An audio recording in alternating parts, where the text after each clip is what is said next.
the latest in the string of, let's call them, cooperative models being launched between Toyota and Suzuki. Let me introduce you to the Toyota Rumion, replacing the Avanza, which has been around for a long time. Of course, this is based on the Suzuki Ertiga. You have a look, they put the Toyota badge on the nose.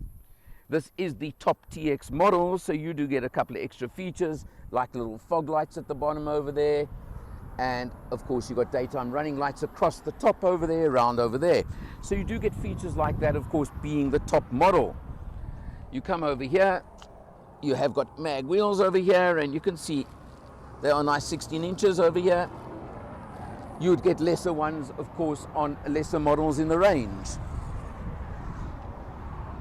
Being, of course, what it is, being what they term the budget 7-seater car, you, of course, have a long vehicle.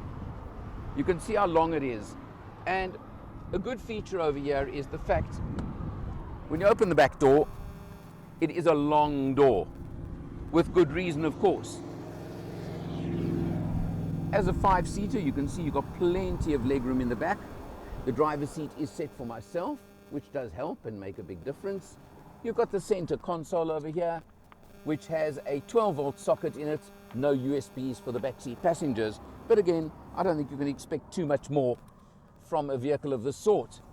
Now, of course, to access the extra 2 seats in the rear, you would do that, and then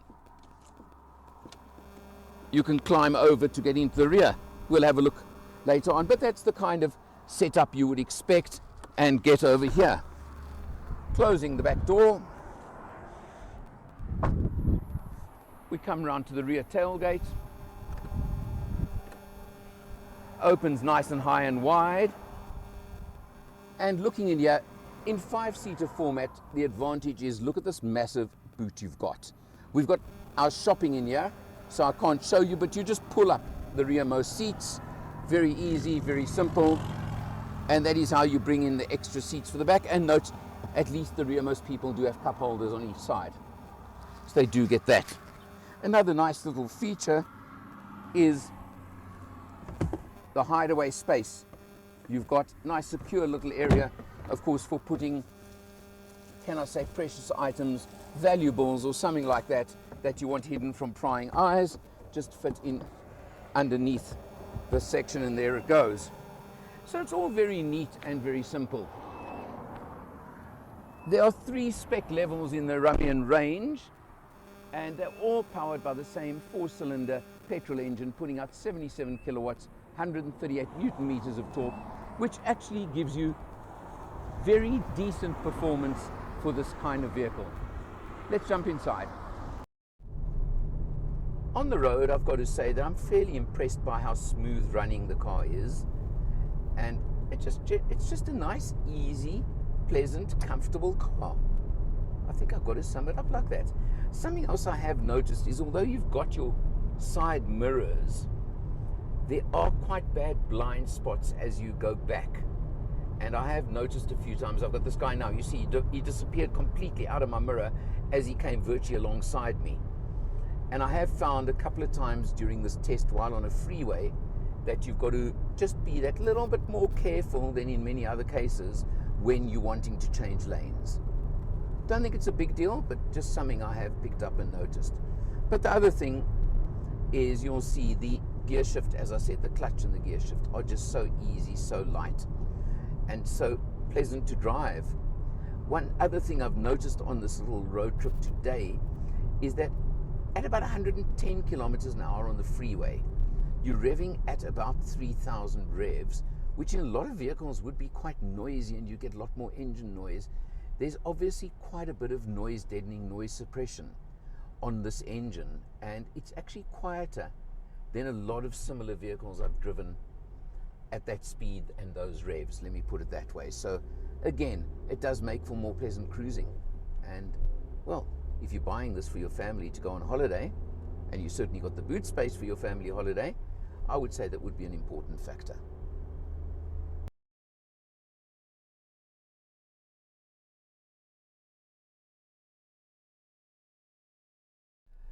Just to show you, we're out on one of our famous Motor Matters road trips, and that's Hartbeespoort Dam down there in the front ahead of us.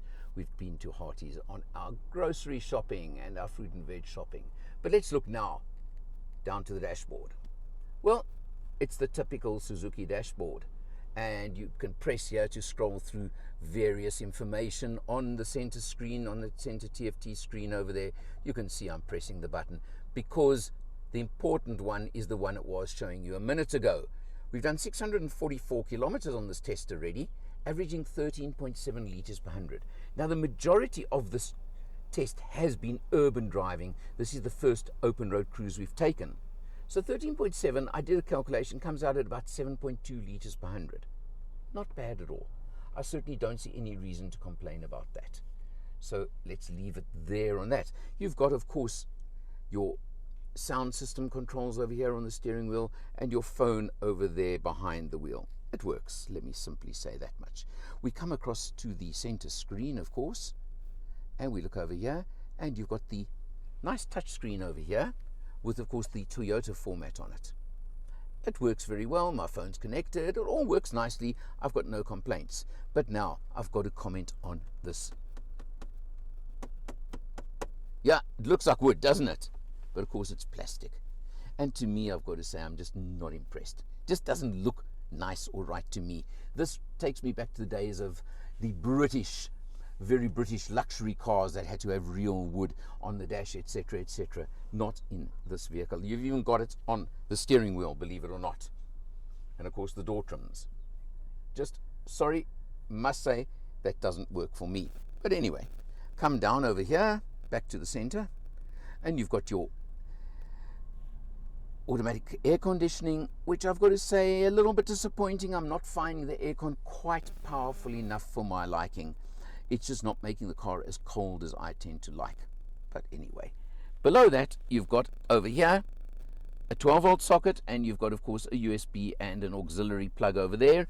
And very convenient, you've got a nice sort of slip-resistant, can I call it, section where I would keep my phone, and that's useful. Just in front of that is something that is a nice feature, and I was quite pleasantly surprised when I spotted it, is your two cup holders over there.